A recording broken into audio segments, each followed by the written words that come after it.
Why do gold and real estate consistently rise to the top as forms of security? Gold is some of the best collateral. I mean, gold is accepted as collateral from country to country. The price of gold tends to just continue to trend upwards. So over a long period of time, you're going to do very well. But what it doesn't do, gold, is it doesn't produce cash flow. Yeah, it's kind of wait and appreciate only. The price of gold does decline sometimes. People tend to stack more. But if you're looking at it as a way to give you a return and not have to wait for it to go back up, that's where private lending comes in. You just keep getting your payment every single month. All right, welcome back to The Wealthy Lender. This is episode 13. I'm Chris Nichilo, licensed mortgage broker, financial literacy advocate, and founder of Magnetic Capital Group, Canada's premier private mortgage firm. And in this episode, we're pulling back the curtain on one of the most important questions in all of finance. What makes good collateral actually good? And why do gold and real estate consistently rise to the top as all forms of security? So without further ado, I'm joined by Nick, who is a private mortgage investor and also a good friend. So let's get into it. Nick, you tell me, what makes good collateral good collateral? Probably that multiple people can look at it and just agree on its value. Something that's highly liquid. Something that multiple people can look at and agree, and that is also highly liquid. Yeah, you hit on both. Like those are the two big ones. Universal value, right? Universal value. That's a better way to say it. Right. Universal value, meaning we can both look at the same thing, as you said, and come to a conclusion that it's worth somewhere in a narrow range.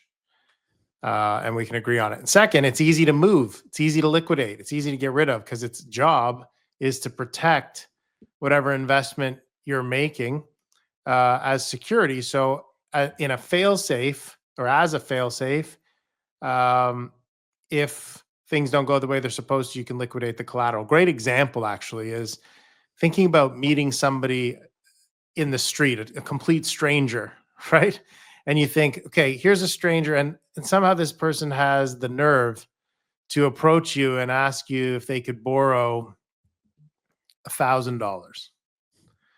And you're just like, I mean, everybody who's watching is first reaction is no way, right? I'm not even considering lending $1,000 to a perfect stranger. But then the stranger says to you, well, wait a minute, I get it. I'm a perfect stranger.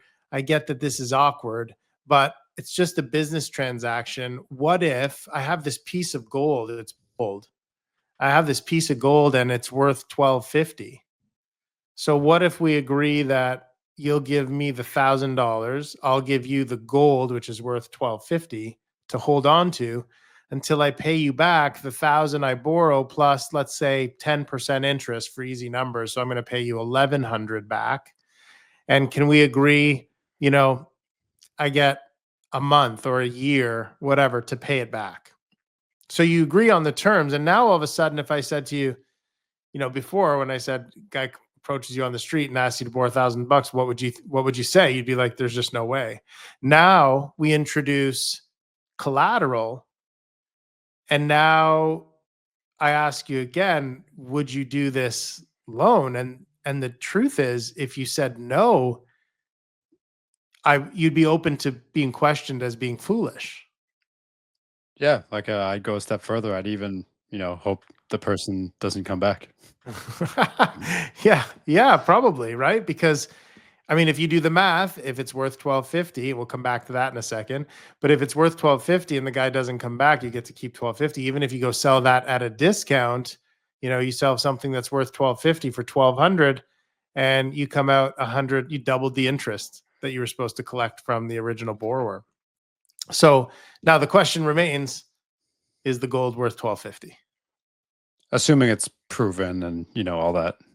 That's right. So now in this moment where you're in the street and now an incredibly ridiculous situation has turned into something more serious and considerable, now you consider it and you say, okay, I like the terms.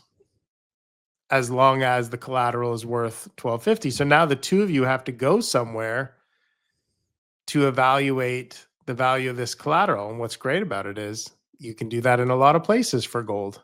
There's a lot of places for you to determine. I mean, you could essentially first check its purity, but then once you know its purity, then it's just a matter of how much does it weigh, right? And how much is it worth today? Because anywhere in the world, gold is worth what gold is worth. Everything around that is a negotiation. So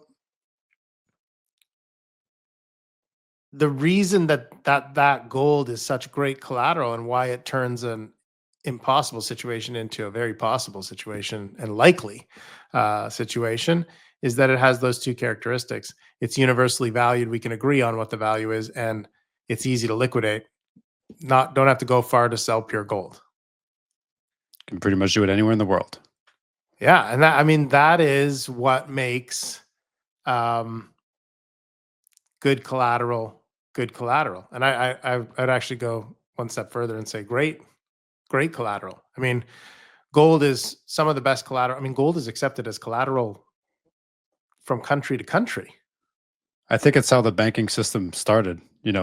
Someone parked a bar of gold and someone else had a vault and they were like, hey, let me give you these receipts. You can come back and get your gold whenever you want. And then next thing you know, we have currency. So I think it was, well, there was probably collateral before that, like salt or goat or something, but widely adopted. I'm pretty sure it was the first widely accepted form of collateral.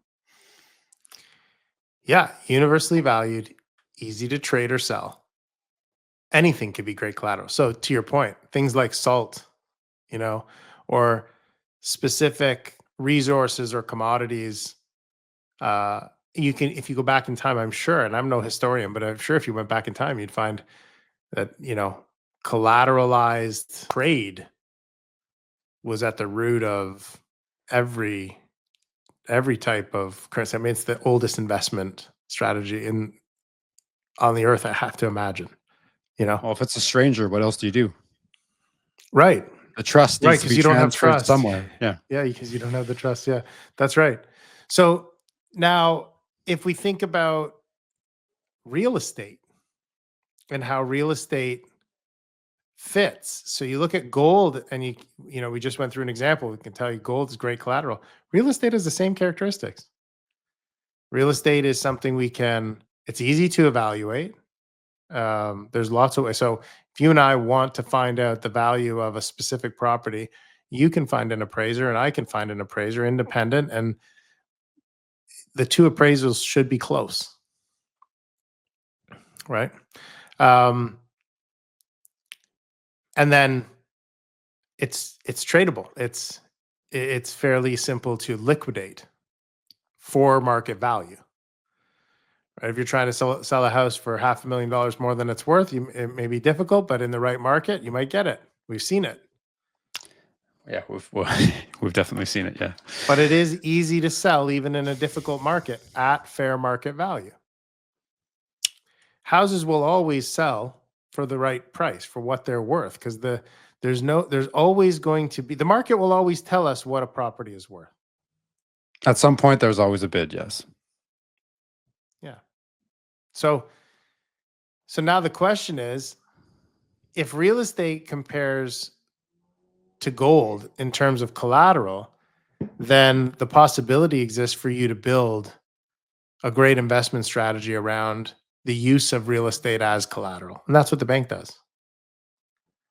Right? The bank's core business is lending. Secured lending. Yeah. Right? And so when you look at the differences between gold and real estate or private lending in an investment portfolio, you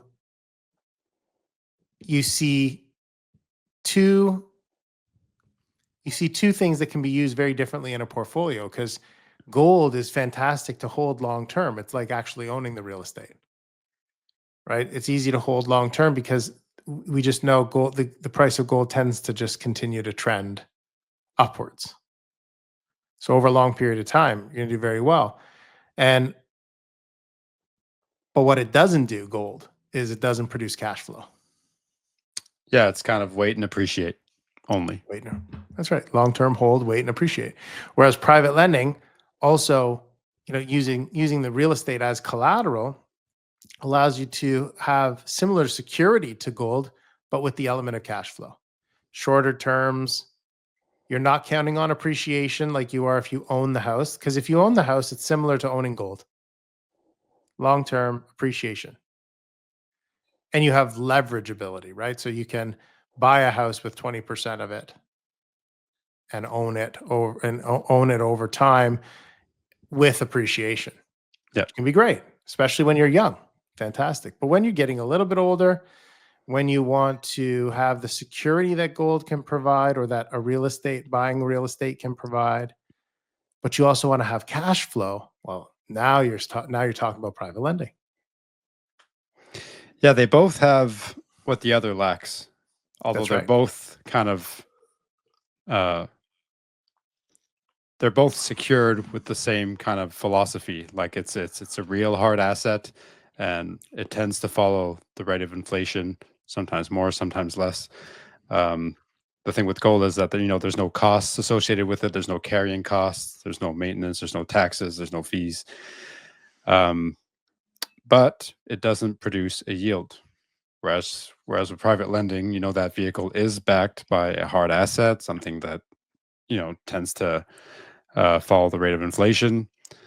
But it produces a yield. You get paid to hold. Would you say in private lending, would you refer to it as a note, like when you hold the actual debt?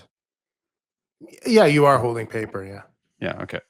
So you're holding the note. You're getting paid for it. It's secured by a real hard asset, but you're getting your yield every month, and that's what came to mind for me, is that they're both so complementary.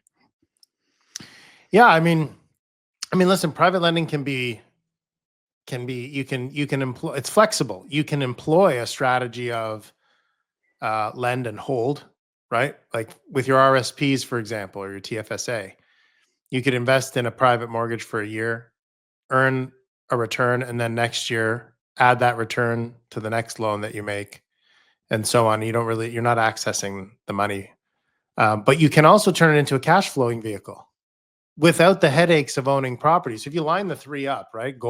Buy gold, you just hold. And if you buy gold all your life and you keep buying a little bit more and a little bit more and a little bit more, there'll come a point where you've got enough built up, and now you kind of would like that money to make money for you, like produce an income. And then gold would need to be sold, and you'd need to invest it in something like a private mortgage that could drive an income. Now, the other option is to participate in the real estate by owning the real estate, being a landlord. Yeah. You become a landlord. The challenge there is, as you're getting older, you still have the headaches of being a landlord. So it's almost like when you're young, buy gold, buy real estate. Why? Gold you can buy in little increments and just keep buying it, keep buying it, keep buying it. Real estate you can leverage. So you can put 5% or 10% down and over time acquire the property plus all its appreciation. You pay interest and so on and so forth. But it's entry. It allows you entry into the market, right? Now, as you get a little older, what do you want? Less headaches and cash flow. And that's where, private lending becomes such a great way to continue to be invested in real estate, continue to have the security you had with gold or with the real estate, but shed the headaches of owning and maintaining and managing the real estate. Yeah. It's a graduation. Yeah. And the reason, I've followed they call them stackers, like the gold stacking community. Because they follow the devaluation of the currency, and the play with gold oftentimes is you look at monetary policy, like COVID, for example, where there was like an excessive amount of money printing. I think 24% of all dollars in existence were created during COVID, some crazy number like that. Really? Yeah. And a lot of gold investors look at that and they're like, well, I gotta start stacking some more, because at some point that's going to show up in pricing, and then the value of my hard asset will go up. And I think gold, year to date, it's up like 40% or something, or this year. or in the past 12 months. Like the devaluation of the currency is being reflected in gold's price very strongly this year. And that's why people, I guess, stack it. It's because it's such a good, inflation hedge, crisis hedge with like wars and stuff. But if you like that feeling of your investment being backed by something tangible, liquidable, um, that's what attracted me to private lending, is that you get to have that, but get your yield every single month. So the price of gold does decline sometimes, and people tend to stack more. But if you're looking at it as a way to, give you a return and not have to wait for it to go back up, then that's where private lending comes in. You just keep getting your payment every single month. Yeah, and it's uber flexible, right? Like this is one of the most important things. You look at where it fits in a portfolio. Yeah. So you got this base fundamentally sound piece of your portfolio that is typically filled with fixed income vehicles like bonds, GICs, high interest savings accounts, right? Things that don't yield high but are rock solid security. And the problem is they don't yield enough, but they yield enough to give you the confidence that some of your money is rock solid and just growing at or around the rate of inflation. And it gives you confidence to take risk in other areas and chase maybe higher yields in other ways. That's where crypto and stocks and everything else you hear about is available. But private lending can also be, it can be, first of all, it's a huge upgrade on fixed income. Because even if you 100%. were at the safest of the safe private mortgage residential properties, you'd be in first mortgages under 6% of their value, you can still make 6.5%, 7%. Like through a firm like ours. If you do it all on your own, you can make more, but you got to do it all on your own. But if you did it with us, even, no fees or anything, but you still earn 6.5. So for fixed income, that's like a 50% increase on every dollar you have in fixed income. And most people's portfolio has between 20 and 40% of it invested in fixed income, depending on how risk averse you are. You're going to have at least 20%, maybe up to 30, 40, even 50%. And as you get older, maybe even more, 60, 70%, because it's that rock solid stuff. You made your money. You don't need it to kick off a huge profit every year, just sort of like that self-made pension we've talked about. Protect the downside. But I can tell you, you can also operate in the private mortgage. You know this. You can operate in private mortgages and residential properties.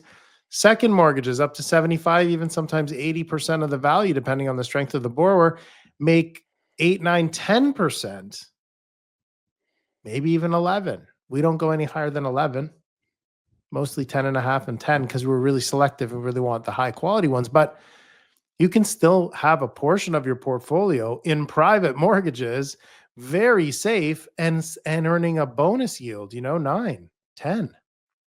Yeah, you can play the range of returns all within the same vehicle.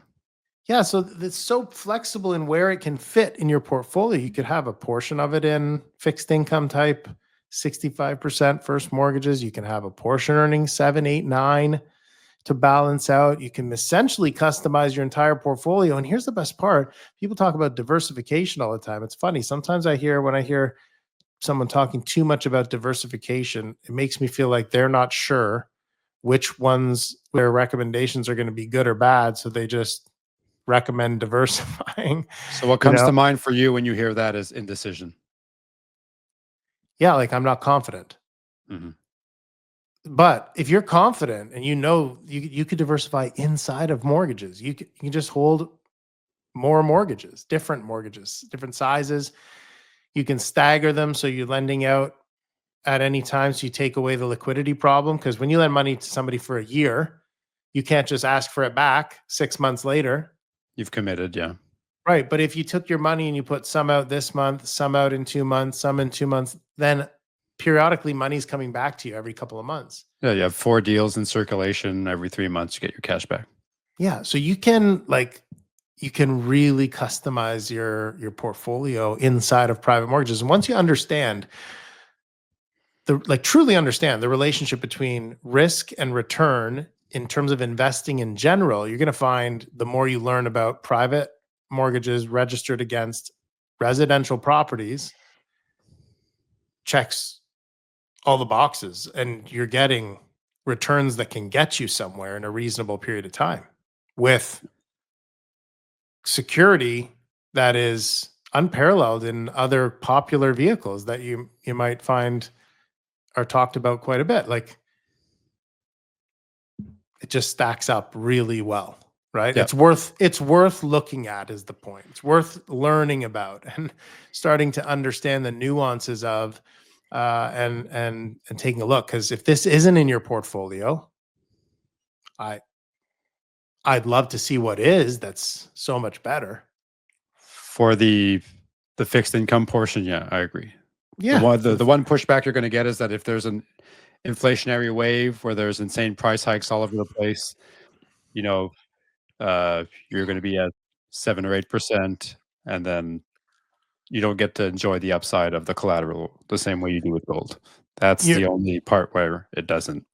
I think if you stay in a very narrow range of the market and you're patient, meaning you're realistic about timing, knowing that whenever someone pays you back, which is the goal, by the way, so it's an odd business, right? It's like the core customer borrower is someone you're trying to kick out as quickly as possible. So you lend them money, they become your customer. You never want to see them again after a year. You want them to go, right?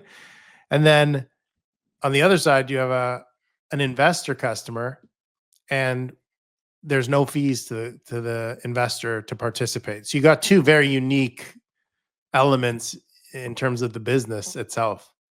It's pretty good. What do you mean no fees? Well, the investors never pay any fees. There's no deductions. It's very different than any other type of investment that way. We don't have to charge a management fee or anything like that because the services we provide are paid for by the borrower. All right. Okay. Yeah, like I don't know. They're just so complementary, and it's the feeling of having your investment being backed by something tangible. It's just it underlines both, and then one of them appreciates with inflation, the other one yields while waters are more steady. You just keep getting paid, and it's yeah. There's just no substitute for excellent collateral. That's the point. And excellent collateral has this other element to it that is just it's precious, right? So when I apply that word to gold, you know what I mean. Precious. Gold is precious. It's rare. It's precious. When I apply it to real estate, I think, there's not a lot more powerful than the collateral of the roof over someone's head. So it's it's highly prioritized. So when people are, in any trouble, it's not the first thing they let go. The mortgage, they pay the mortgage. Yeah, the mortgage is. If the mortgage isn't getting paid, that means nothing else is. That's right. Yeah, that's right. So when you think in terms of just remember the whole idea of this episode was just to talk about collateral and distinguish what makes great collateral, and that is universally valued, easy to liquidate, precious, right? Has some intrinsic attachment to its owner who's pledging it, right? Because really that's all they're doing. They're promising, they're saying, I'm going to look after this debt. And if I don't, you get to have this asset. That I'm extremely attached to. That I'm very attached to. Yes. Yes. Yeah. So that's that. All right. Good. All right. Well, hope everyone enjoyed it. On to the next. All right.